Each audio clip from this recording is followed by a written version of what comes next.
Well, what is up, everybody? I am Chief Master Sergeant Troie Croft. I'm the Air Force Life Cycle Management Center Command Chief. And joining me today is Senior Master Sergeant Elise Phillips, our first sergeant for the center. So when you think about people who are taking care of people, our first sergeant is key to that. And she is a central point of contact for all of those things. And we are here today to talk to you about holiday resiliency. And resiliency in general, is a key topic in the Air Force. It's a big message for us, for our folks to understand how they fit into the Air Force, how they can take care of themselves from multiple perspectives. But I think it is intrinsic upon our people to understand what resiliency is when we talk about that, because we do banter about it a lot. So, Sharon, I'm going to ask you, what do you think resiliency is? Yeah, so for me, resiliency, we've heard it, it's the ability to bounce back during adverse events in our life. And just like I said, for Wingman Day, we are not immune to things happening in life. And it happens to all of us, sometimes negative events, and of course, positive events. And just being able to learn, because we all make mistakes as humans, even if we have the best intentions. So being able to learn from them and be able to teach others potentially about that lesson learned and be able to grow from that experience, to me, is resiliency and not feeling defeated. Like we can bounce back and truly recover. Right, that's a good point. You said mistakes, that we all make mistakes. You saying senior leaders make mistakes? Oh my gosh, yes. Yes, not on purpose, right? They're mistakes. But yes, and again, those are lessons learned and never to be made again. Right. Okay, so we talk about resiliency being in that bounce back. So kind of walk me through that. What do you mean bounce back? Like a tennis ball or something? Exactly, right? And they give the analogy of an egg, not a hard-boiled egg, which is an egg. You drop it during an adverse event, and then it cracks open, and it's just totally done. There's no coming back from that. Right. Whereas you have the tennis ball, like you said, and it's able to be like, you know what, I hit this low, but I'm coming back. And I think it's very important to note that we can't do it alone. We are not equipped. Most of us are not equipped with those skills as people. So I think it's important to rely on those helping agencies out there and network, whatever network that supports us in a positive fashion. Surround yourself with positive people is very important to be able to bounce back and work through that. Right. I think that's very important. So what would you walk me through that network? So you talk about a network of folks, but I don't think everybody has the same concept of a network. Sure. What do you mean by that? You talking about friends, family? You talking about professional organizations, services? Yeah. What's the gambit of that? I say it's limitless. A network is. It's whatever a member feels comfortable with, or a family member that might be going through hard times. So to me, a network is limitless. For me, what my network is my dad, very much so, my mother, and my brother. He's also in the Air Force. So I rely on them as sounding boards, and my husband. But I have never hesitated to reach out to professional organizations too, such as an MFLAC, Military One Source, and those are also my network if I need to vent, if I need a sounding board, or just some goal-oriented counseling. All right. Yeah, I think you mentioned some very good ones there. The Military One Source, MFLAGs, we also have EAP and a host of other things like our chaplains. And I think it's the full gamut of support agencies that are out there. Everything from somebody like a chaplain who you can get a spiritual connection with, or you can talk to without that fear of that information going any further, all the way to professional services like our mental health or social workers, people who are steeped in how to walk you through life's challenges.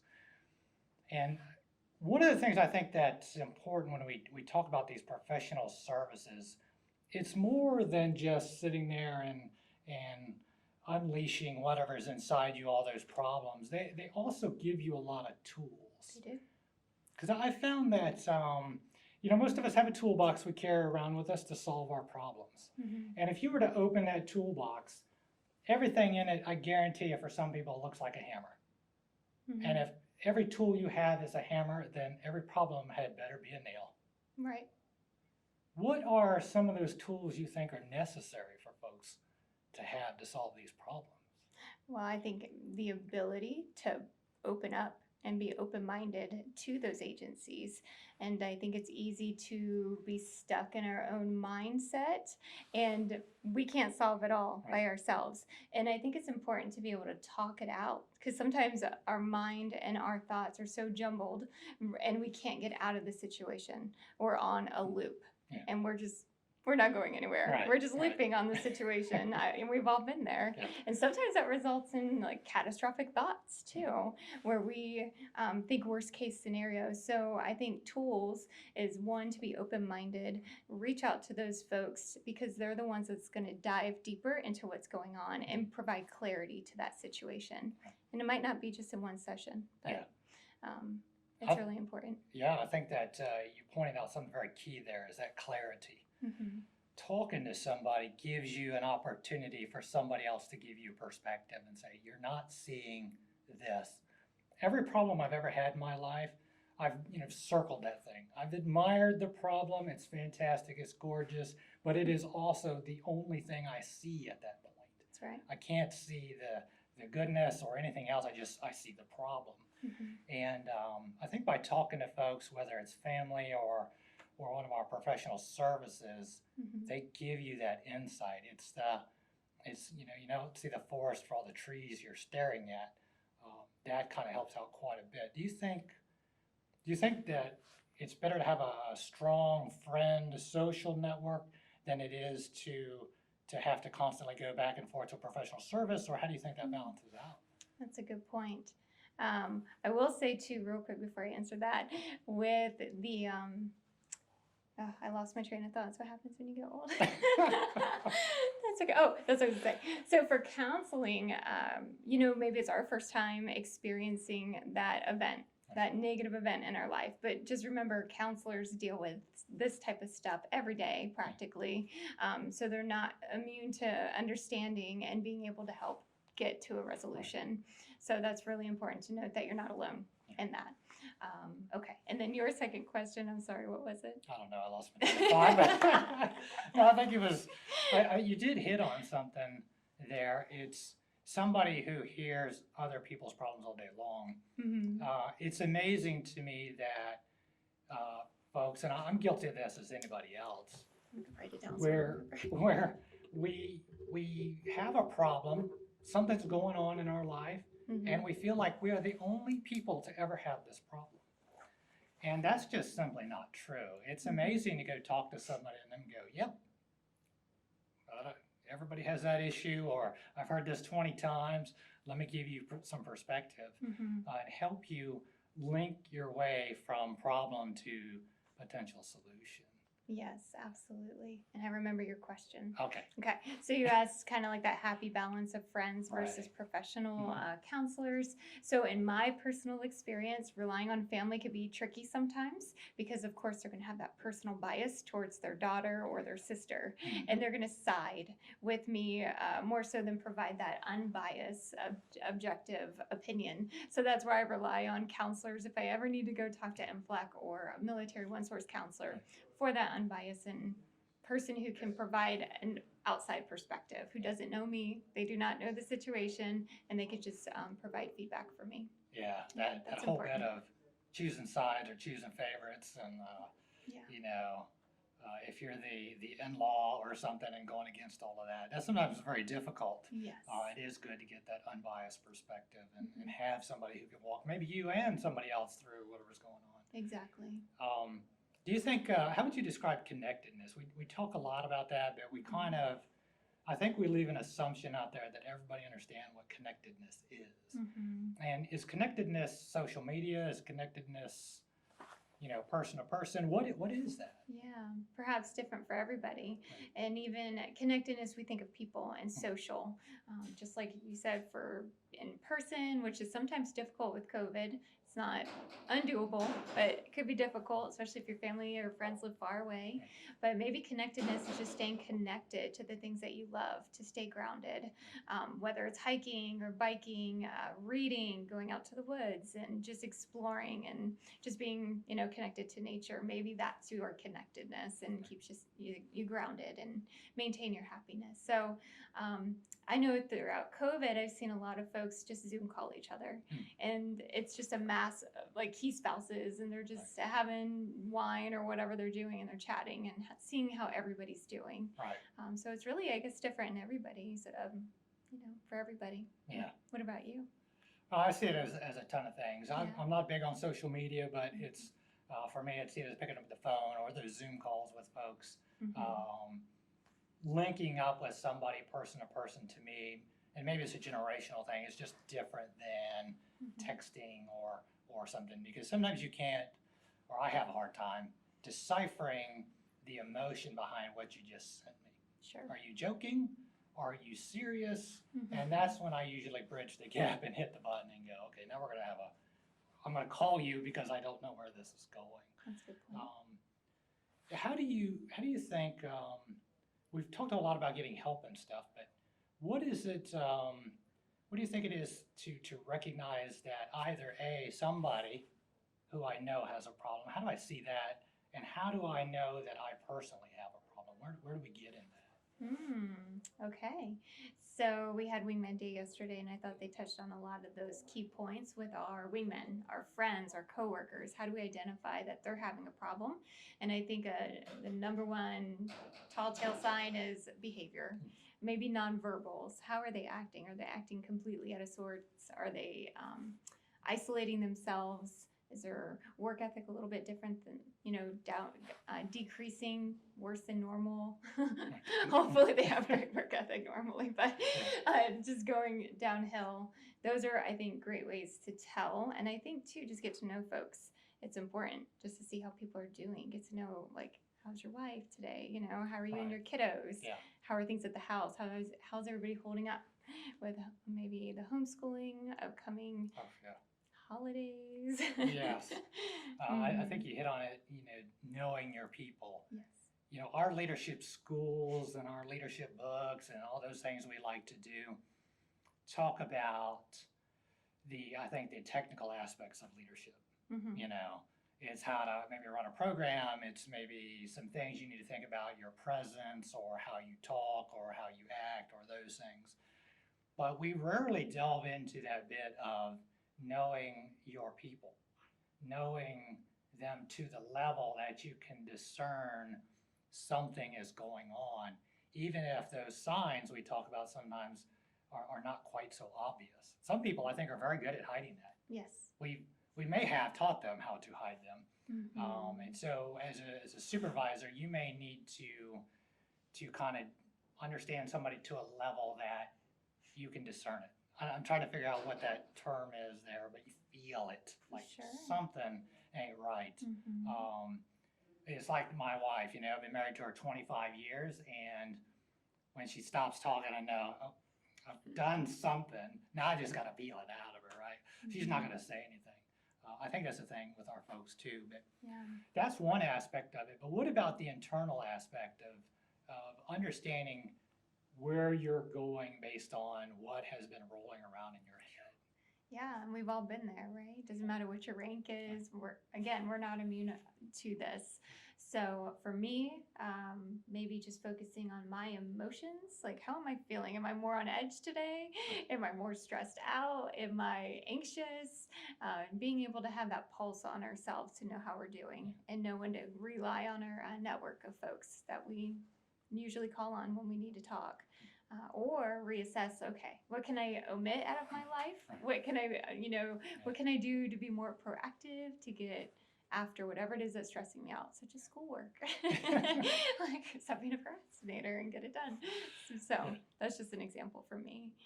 Yeah, I think that's key, is maybe just stopping for a moment and going, what is going on in my life? Why do I feel like I feel?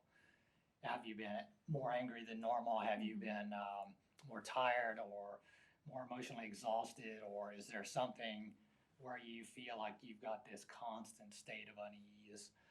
And dissecting those things in your life that have been going on. What is the pattern here? Why am I going like this? Or why can't I get a certain thought out of my head? Sure. And then realizing that there's a million ways to get help for that. But I think that's the key, right? Yes. You've got to go get help. Yes. Yeah. All of the helping agencies in the world, all of the friends in the world, can't help you if you don't make that first step. And, you know, I heard Chief Wright talk about this probably been about 2 years ago now, maybe a year ago. Time is a little different in this COVID environment, but he talked about grit. Mm-hmm. You know, what do you think about grit? You know, that internal, I think, fortitude. Yeah. I've heard another command chief talk about grit before. I think he had like a grit card that he used to hand out to all of us. But yeah, it's just having that internal fire to be able to push through situations in our life, be able to know ourselves and to overcome. Yeah, Mm-hmm. I think that's that overcoming bit and knowing yourself and digging deep, because ultimately it's up to you, right? We're all here, but we can't be used unless you access us. Yeah. And you have to desire this change or these things to occur in order to get to it. Yeah.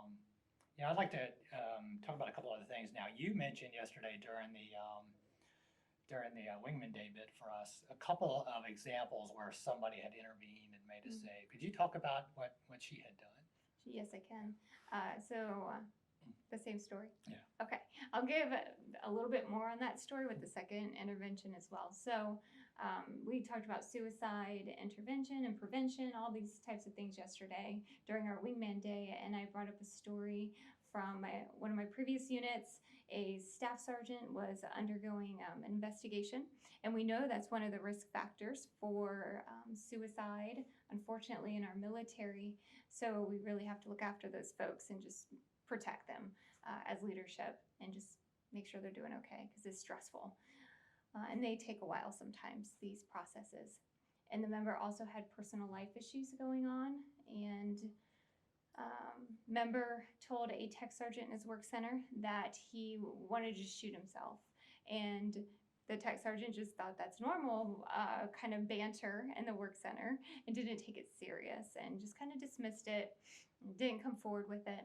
And then later on, that staff sergeant was at a sporting goods store, sent a picture of a firearm to a senior airman coworker, and she called him and talked to him, and things were fine. She asked him to go talk to a chaplain, and he said he would, but he never did.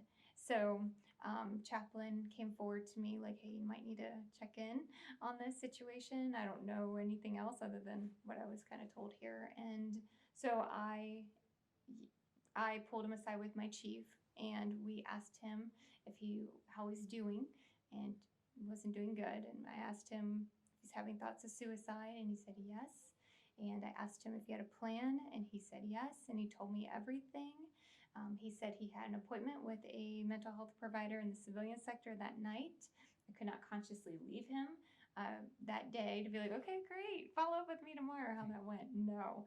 So I asked him if he'd go to mental health with me, and he complied. He said absolutely, and we got him enrolled in the limited privilege suicide program, which is for folks who are under investigation, LPSP, and it's confidential. Most of that information is held confidential, so the member can work through that issue with a professional. And then another time, the senior airman, she also intervened in another suicide, and she blew the whistle and got leadership involved and saved another life. Yeah. So for folks who might not know, you know, what a senior airman is, and I'll talk about, you know, presumably her age. A senior airman typically been in the Air Force 3 years, right? That's about the average, and you know, they could be 20, 21, maybe 22 years old typically, very young person. And for her to step up and intervene to save somebody's life, that says a lot, and that shows you that it's not an age factor. You don't have to be 40 years old to say I'm going to intervene. You can be very young or very senior and still make that impact into somebody else's life. But she paid attention. She did. And she knew what to do. And even if she was wrong, it's okay. Like, okay, yeah, he was joking, right? But it's okay to be wrong. At least we're getting help if that member does truly need it, and being that bystander and intervening. I mean, that's what it's all about. Yeah. And if you can't intervene, do you think you could go to somebody else to have them intervene? Absolutely, and that's what she did. She went to the chaplain, and unfortunately the member never went to go chat with the chaplain. So we all intervene as the shirt and the chief because we're there for our members. And I think that's very important to know is like our triad, we're here for members. That is our job, is to take care of people. So she didn't feel comfortable, I don't think, intervening on her own, and she knew higher help needed to be involved. Right. Mm-hmm. She's a great. I know. So Yeah. we need a whole bunch like her. We do, and that's exactly what I told her. And I just told them we coined her to make sure she knew, like, we were very impressed with that behavior, and we need more of that. Let's talk about one final topic. It's the holidays. Yes. We just went through Halloween, which is all kinds of fun. But we're going to talk. We're going into Thanksgiving and Christmas and Hanukkah and a host of others, followed up by our New Year's. And what message would you give to folks during this time of year? Yeah, so I was just thinking about it last night at my dinner table. I'm like, how are we already here again to Yes. the holidays? Like, where did this year go? But yeah, that's a great point. And what message would I give out to airmen and members of our organization? And that's, if you don't have anywhere to go, maybe COVID, the pandemic, is preventing travel, or maybe some people don't want to travel, or they just can't get home due to finances, whatever that may look like. Reach out to each other, see what we're up to for the holiday, and maybe create your Air Force family. You know, maybe a work center Christmas party or a holiday party, Thanksgiving dinner, and just congregate and break bread together and just spend time together. Yeah. And if that isn't enough, maybe you're like, okay, well, what else could I do during this time? Because, you know, I've got a lot of time on my hands. Downtown, I know here in Dayton, we have lots of food pantry stuff going on to give back and provide service to folks that really need the assistance. I know the First Sergeant Council, we have Adopt a Family going on. So if you have someone that might need some extra help for Christmas, please reach out to me and we'll get them squared away with a sponsor for Adopt a Family. We have Ring a Bell, which is also for our Warm Heart funds, which provides emergency funding for our airmen, Big A, in times of need. So there's quite a bit going on base. I know there's a Thanksgiving dinner at the DFAT going on. I'm sure there'll be a holiday dinner, but I'll be sending out more information as time gets closer on all that stuff to the organization. But my message would be just find folks that are staying around the area and just come together. Yes, absolutely. Come together. Connectedness. Yes. Helping others also gets your mind off your own challenges and helps you to kind of alleviate some of that stress in your mind. So that's something to consider too, like you talked about the food pantry and some of those other things. Do you have any final closing thoughts? I would just say have a great holiday, and we're here. It could be tough for some people during the holidays. Might not be joyful for everybody, but just like Chief and I talked about, please reach out. You know, you're not alone. We have agencies, we have people here. We're all here to help. So stay safe, stay healthy, and that's all I have. Okay. Yeah, I'll just close by saying it is the holidays, and it's a joyous time, I think, for me and a lot of people, but for some others, they may struggle. So keep an eye on your coworkers, keep an eye on your friends and your family. If they need help, there are tons of resources out there. You can contact either of us, and we will point you in the right direction. But take time this holiday to maybe reflect on the year. It's been a challenging year in many, many ways. But take time to think about the things that are going well in your life. Don't focus on all the negative. And what we want to do is we want to see you back to work or back to telework in 2021. So thank you for everything you do for our United States Air Force. Thank you for what you do for the center. Have a safe and happy holidays.